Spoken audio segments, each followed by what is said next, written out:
નમસ્કાર વિદ્યાર્થી મિત્રો, આજે આપણે પ્રકરણ 3 એટલે કે ચતુષ્કોણની સમજ એનો આપણે અભ્યાસ કરશું. તો સૌપ્રથમ આપણે શરૂ કરતા પહેલા એક સમતલ વિશેનો ખ્યાલ સ્પષ્ટ કરી લઈએ કે સમતલ એટલે શું. હવે જે તમે તમારી સ્ક્રીન ઉપર જે ચોપડો દેખો છો, ચોપડો જોવો છો, એનું કોઈ પણ એક કાગળ હોય, જો આ કાગળ છે બરોબર, એ પણ એક સમતલ જ છે. હવે પછી અલગ અલગ પ્રકારના વક્રની વાત આવે છે બરોબર. તો કોઈ પણ સમતલ હોય, માની લ્યો કે આ એક સમતલ છે, એમાં જેટલા બિંદુ હોય, માની લ્યો કે મેં 3 બિંદુ દોર્યા છે બરોબર. તો જ્યારે તમે આ કાગળ છે એની ઉપર પેન્સિલ કે બોલપેન ઉપાડ્યા વગર તમે તેના પર રહેલા બિંદુને જોડો, આ બે અહીં મેં જે ઉપાડી નથી બોલપેન, એ સિવાય એના વગર પણ મેં 3 બિંદુને જોડી દીધા, તો આ જે રચના બને બરાબર, એને શું કહેવાય? સમતલીય વક્ર બરાબર, સમતલીય વક્ર. તો આપણી પાસે કેટલાક વક્ર છે તો એના આપણે પ્રકાર જોશું. તો જો આ 3 બિંદુને મેં જોડ્યા છે, આવી આકૃતિ છે. આ જે શું છે તો કે આ સરળ વક્ર પણ કે જે બંધ નથી એમ બરાબર. આ વક્ર અહીંથી ખુલ્લું છે એટલે કે બંધ નથી. ત્યારબાદ આ રીતે મેં બિંદુને જોડ્યા, તો આ શું છે કે જે વક્ર છે પણ સરળ નથી બરાબર. આ કેમ સરળ છે કે 3 બિંદુને એકારે જોડી લીધા, પણ આ એવી રીતે સરળ છે નહીં. હવે ત્યારબાદ ત્રીજું, હવે આ જો આ બંધ છે, આકૃતિ શું છે તો કે બંધ છે. તો બંધ વક્ર કે જે સરળ નથી, આ પણ સરળ નથી. હવે ત્યારબાદ ચોથું, આ જુઓ, આ શું છે તો કે આ સરળ બંધ વક્ર છે બરાબર. આ આટલી પાયાની સમજ હતી. હવે ત્યારબાદ બહુકોણ, ફક્ત રેખાખંડથી બનતા સાદા બંધને વક્રને શું કહેવાય? સાદા બંધ હોય એને શું કહેવાય? એના વક્રને શું કહેવાય તો કે સાદો બંધ વક્ર બને જે, એને આપણે બહુકોણ કહેવાય. જો આ બહુકોણ છે, આ બહુકોણ છે, આ બહુકોણ છે બરાબર. આ બહુકોણની વાત થઈ. હવે વિકર્ણ, બહુકોણનો વિકર્ણ એક ક્રમિકના હોય તેવા શિરોબિંદુઓને જોડવાથી મળતો રેખાખંડ છે. જો આ બે ક્રમિક કહેવાય, પી અને એસ. પણ જો હું પી અને આરને જોડું અથવા તો એસ અને ક્યુને જોડું, તો આ બે શું થઈ ગયા? વિકર્ણ થઈ ગયા. એવી રીતે અહીં આકૃતિમાં જો હું કે અને એમને જોડું બરાબર, અને એલ અને એનને જોડું, તો આ બે શું થયા? આ બે વિકર્ણ થઈ ગયા. એટલે શું થયું કે જે ક્રમિક ન હોય એમ અને તેવા શિરોબિંદુને જે જોડવાથી રેખાખંડ મળે એને શું કહેવાય? વિકર્ણ કહે છે. આ આપણી પ્રાથમિક માહિતી હતી. હવે આપણે જઈએ આપણા સ્વાધ્યાય ઉપર. તો સૌપ્રથમ સ્વાધ્યાય 3.1ની ગણતરી કરીશું. હવે આપણે કેટલીક આકૃતિ આપેલી છે, એના આધારિત આપણે ગણતરી કરવાની છે કે કયો સરળ વક્ર છે, કયો સરળ બંધ વક્ર છે, ને કયો બહુકોણ છે, કયો બહિર્મુખ બહુકોણ છે, અને કયો અંતર્મુખ બહુકોણ છે. એક યાદ રાખવાનું કે આમાંથી શું કહેવાય, કોઈ પણ એક આકૃતિ ઘણા બધા પ્રકારના વક્ર હોઈ શકે. તો સૌપ્રથમ પહેલી આકૃતિ જોઈએ. તો આ સરળ વક્ર છે તો કે આ ભાઈ સરળ વક્ર છે, અને સરળ બંધ વક્ર છે તો કે આ સરળ બંધ વક્ર છે. જો અને બહુકોણ છે તો કે આ પણ બહુકોણ પણ છે. જ્યારે બહિર્મુખ નથી, અંતર્મુખ છે. જો આનો આ કોણ અંદરની સાઈડ છે, તો બહિર્મુખ નહીં આવે, અંતર્મુખ બહુકોણ આવશે. તો આપણે આ એક આકૃતિને આ બધામાં મૂકી દઈએ. બહુકોણ પણ છે, બહિર્મુખ નથી બરોબર, અને અંતર્મુખ છે બરોબર. એકનું કામ પૂરું. હવે બીજી આકૃતિને જુઓ. પતંગ જેવી રચના છે, તો એ સરળ વક્ર છે તો કે આ સરળ વક્ર છે. સરળ બંધ છે તો કે આ બંધ પણ છે. ત્યારબાદ બહુકોણ છે તો કે આ બહુકોણ પણ છે. જ્યારે બહિર્મુખ છે તો કે આ બહિર્મુખ છે બરાબર, 12નો ખૂણો છે. જ્યારે બહિર્મુખ હોય, અંતર્મુખ ન હોય, તો બેને આપણે મૂકી દઈએ. બે સરળ વક્ર છે, સરળ બંધ વક્ર છે, બહિર્મુખ છે અને બહુકોણ છે. રેડી? 4 વસ્તુ થઈ ગઈ. હવે ત્યારબાદ ત્રીજું, તો ત્રીજી રચના જો, ત્રીજી રચના એ સરળ વક્ર પણ નથી, બરોબર, તો સરળ વક્ર ન હોય તો બંધ વક્ર પણ ન હોય, અને બહુકોણ પણ નથી. તો બહુકોણ ન હોય તો બહિર્મુખ કે અંતર્મુખ આવે નહીં, તો આ આપણે આવશે નહીં. ત્યારબાદ ચોથી, હવે આ જો આમાં જાજા બધા ખૂણા છે, બરોબર, તો આ બહુકોણ છે અને બધા અંદરની સાઈડ ખૂણા આવેલા છે, બરોબર, એટલે અંતર્મુખ પણ છે. તો 4 નંબર કેમાં આવશે? બહુકોણ અને અંતર્મુખ.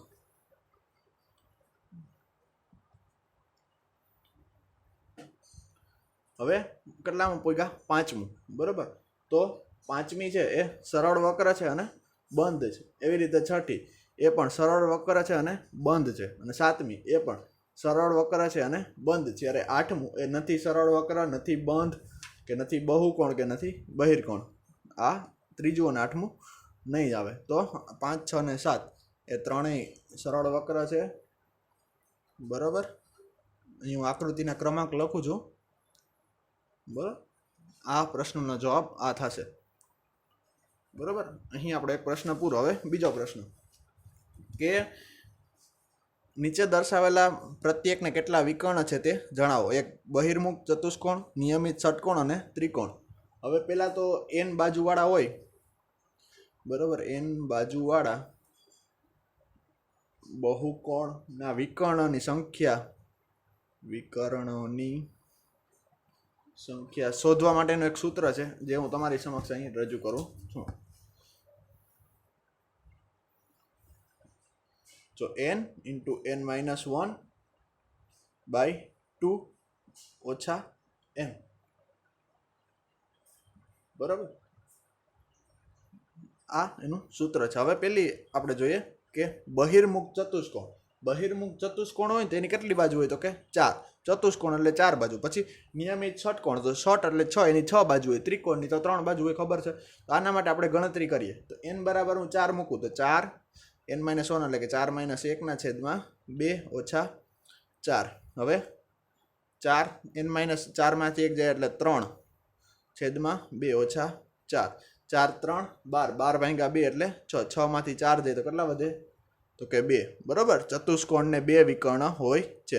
તો હું આકૃતિ દોરું, આ ચતુષ્કોણ થયું, બરાબર, એના 2 વિકર્ણ થઈ ગયા.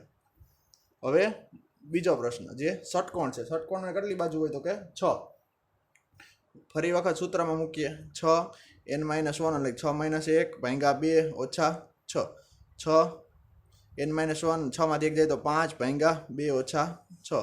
હવે 6 5 30, 30 ભાગ્યા 2 એટલે 15, 15 ઓછા 6 કેટલા થાય? 9, બરાબર. એટલે જે ષટકોણ હોય એને કેટલા વિકર્ણ હોય? તો કે 9. હવે ત્રીજો ત્રિકોણ. ત્રિકોણને કેટલી બાજુ હોય? તો કે 3. સૂત્ર મૂકીએ. 3 3 ઓછા 1 ભાગ્યા 2 minus 6 minus 3, બરાબર.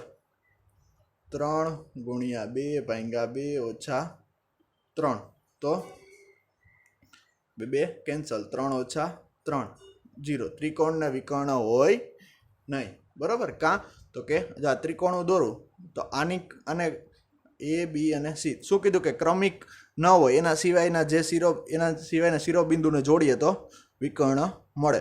જો એનો ક્રમિક B અને C બંને થાય તો એ કોઈ આરે જોડી ન શકાય. B નો ક્રમિક A અને C બંને થાય એને પણ ન જોડી શકાય. એવી રીતે C નો A અને B બંને થાય એને પણ ન જોડી શકાય, તો વિકર્ણ મળે નહીં. હવે ત્યારબાદ ત્રીજો પ્રશ્ન કે બહિર્મુખ ચતુષ્કોણના ખૂણાના માપનો સરવાળો કેટલો થાય?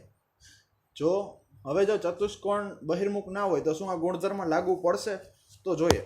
સૌ પ્રથમ તો એના ખૂણાના માપનો કેટલો સરવાળો થાય? તો કે માપનો સરવાળો 360 અંશ થાય, બરોબર.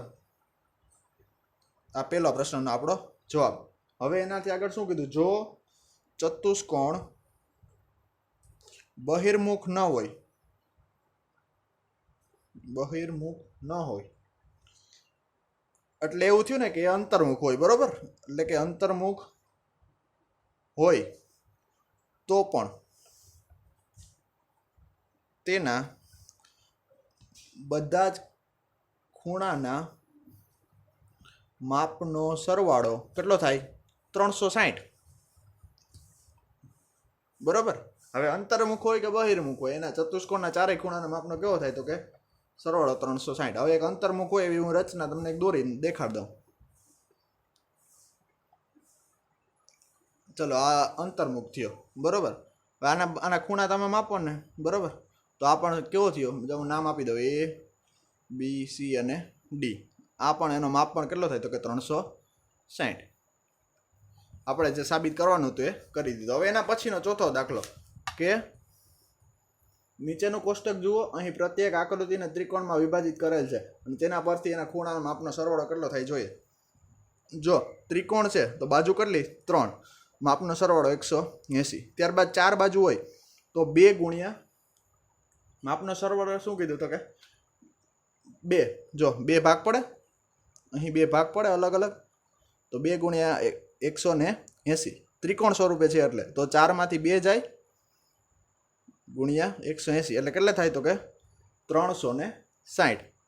ત્યારબાદ અહીં ત્રિકોણના 3, અહીં જો 5 બાજુ હોય તેના 3 ભાગ પાડ્યા તો 3 ગુણ્યા 180, 4 ગુણ્યા 180. હવે બરોબર, આવી રીતે આપણે આ સૂત્ર હલવાનું છે કે જેટલી ઓલા હોય, બરોબર, જેટલી બાજુ એમાંથી 2 બાદ કરીને 180 વડે ગુણવાનું છે. તો હવે એના માટે શું કીધું કે નિમ્નલિખિત સંખ્યા દર્શાવતી બાજુઓ ધરાવતા બહુકોણના ખૂણાના માપનો સરવાળો વિશે તમે શું કરી શકાય જોઈએ. આપણે એ બાજુ છે A બરાબર 7, 8, 10 અને n. તો ચલો વારા ફરતી જોઈએ. હવે તો પહેલાં તો એક વાત આપને સાબિત થઈ ગઈ કે ઉપલો જે કોષ્ટક આપ્યું એના ઉપરથી શું કરવાનું? તો કે n-2 ગુણ્યા 180 અંશ કરવાનું, ગમે આપને બાજુ આપેલી. તો પહેલી બાજુ છે કેટલી આપી? તો કે n બરાબર 7. તો n બરાબર 7 લઈએ તો 7 ઓછા 2 ગુણ્યા 180. 7 ઓછા 2 એટલે 5 ગુણ્યા 180 કેટલું થાય? તો કે 900. 18 × 5 = 900. એટલે કે 7 બાજુવાળો બહુકોણ હોય તો એના અંદરના ખૂણાનો માપનો સરવાળો કેટલો થાય? તો કે 190. એવી રીતે બીજો છે n બરાબર 8. તો n બરાબર 8, તેથી 8 ઓછા 2 ગુણ્યા 180 અંશ. 8 ઓછા 2 એટલે 6, 6 ગુણ્યા 180, 18 × 6 108. એક પાછળ શૂન્ય એમનો કેટલું? તો કે 1080. 8 બાજુવાળા બહુકોણ માટે. હવે ત્રીજું છે 10 બાજુ. તો n બરાબર 10, 10 ઓછા 2 ગુણ્યા 180, 8 ગુણ્યા 180 એટલે 18 × 8 144. કેટલું થાય? તો કે 1440. હવે ચોથું છે n બાજુ. n બાજુ હોય તો n-2 ગુણ્યા 180.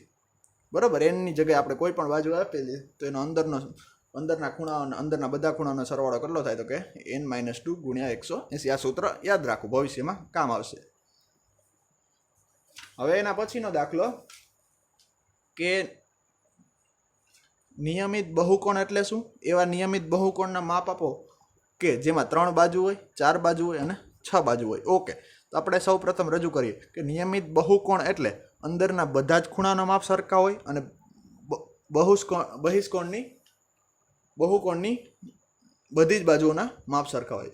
શું બે વાત રજૂ કરવાની? નિયમિત એટલે તો કે અંદરના બધા ખૂણાના માપ સરખા હોય અને બધી બાજુના માપ સરખા હોય. ઓકે, તો 3 બાજુ હોય તો 3 બાજુ હોય એટલે ત્રિકોણ, તો એવો એક જ ત્રિકોણ મળે કે જેના ખૂણાના માપ પણ સરખા હોય અને બાજુઓના માપ પણ સરખા હોય. કયો? તો કે સમબાજુ ત્રિકોણ.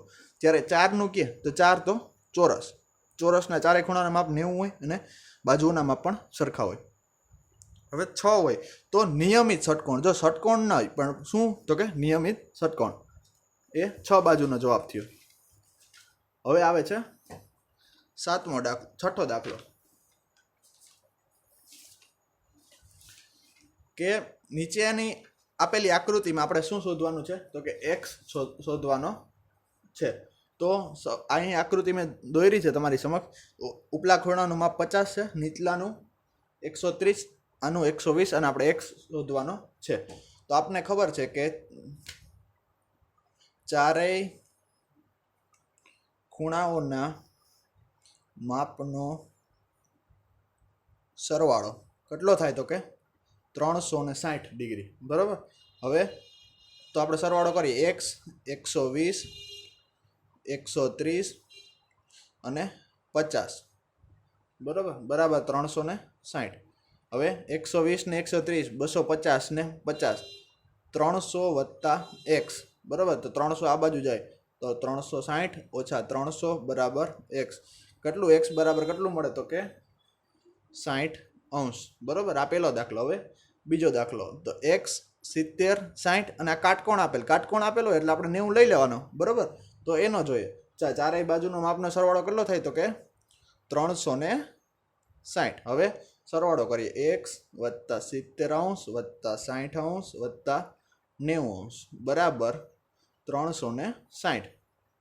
60 ને 70 ને 60 તો કે 130 બરાબર. 130 ને 90 તો કે 220 વત્તા એક્સ બરાબર 360. હવે એક્સ બરાબર 360 ઓછા 220. તો એક્સ 360 માંથી 220 જાય તો કે 140°. આ આપણો જવાબ. બાકીના બે એકદમ સરળ છે, તમે હાથે કરી લેજો. ત્યારબાદ છે ત્રીજો અને ચોથો, એ પણ એકદમ સરળ. હા, એક ચોથો દાખલો છે આપણે જોઈ લે કે જવાબ. અને કેટલી બાજુ છે તો કે 1, 2, 3, 4 અને 5. તો આ આપેલી છે નિયમિત પંચકોણ છે. અને શું કહેવાય તો કે નિયમિત પંચકોણ બરાબર. તો હવે એના માની લો કે એના બધાય ખૂણાનું માપ શું છે, નિયમિત છે એટલે બધાય ખૂણાનું માપ એક્સ ધારી લઈએ આપણે. તો નિયમિત પંચકોણ હોય તો આપણે ઓલું જોયું હતું n-2 ગુણ્યા 180. તો n બરાબર કેટલી છે બાજુ 5. તો કેટલું થાય 5 માંથી 2 જાય તો 3 ગુણ્યા 180 એટલે કે 540. આ એના ટોટલ માપનો સરવાળો થયો બરાબર. તો એક્સ વત્તા એક્સ, આપણે એક્સ ધાર્યું તો કેટલી બાજુ હોય તો કે 5 બરાબર. તો 5x બરાબર 540. તો x બરાબર 540 ભાગ્યા 5. હવે 500 અને 40 ભાગ્યા 5 એટલે 8. એટલે કેટલું આવશે તો કે 108° બરાબર. હવે ત્યાર પછીનો પ્રશ્ન 7માનો પહેલો કે આપણે x પ્લસ વાય, જ્યાં x છે આકૃતિમાં, y છે અને z છે, આ ત્રણેયનો સરવાળો આપણે શોધવાનો છે. તો આપણે જોઈએ. હવે પહેલા તો શું છે કે રૈખિક જોડના જે ખૂણા છે એની આપણે વાત કરી લઈએ. તો કે x પ્લસ 90 બરાબર. x પ્લસ 90 રૈખિક જોડના ખૂણા હોય એટલે એનો સરવાળો થાય કેટલો થાય તો કે 180. તો x બરાબર શું મળશે તો કે 180° ઓછા 90° બરાબર એટલે 90. તો આ x બરાબર આપણને શું મળી ગયું તો કે 90 બરાબર. એક ખૂણો મળી ગયો. હવે y છે, y જે આ અંતર્મુખનો છે બરાબર. ત્યાં પણ શું થશે 30 વત્તા 90. y બરાબર 30 વત્તા 90 અંતર્મુખ છે એટલે કેટલો થશે 120°. હવે પાછું z જો આ પણ શું થશે તો કે રૈખિક ખૂણાના જોડ થશે એટલે 180 ઓછા 30. ટોટલ આ બેનો સરવાળો 180 થાય. તો આ 30 છે તો 180 માંથી 30 બાદ કરી નાખીએ એટલે z બરાબર 180 ઓછા 30 કેટલું મળશે તો કે 150. હવે આપણે સરવાળો કરી નાખીએ. x plus y plus z બરાબર 90 વત્તા 120 વત્તા 150. 90 ને 20 કેટલા થશે 12 ને 9 21 ને 5 21 ને 15 તો કે 36 એટલે કે 360° બરાબર. અને બી પણ એકદમ સહેલો છે, એ તમે તમારા હોમવર્કમાં કરજો બરાબર. અહીં આપણું સ્વાધ્યાય 1 પૂર્ણ થાય છે. હવે આપણે નેક્સ્ટ વિડીયોમાં સ્વાધ્યાય 3.2ની ગણતરી કરશું. Thank you.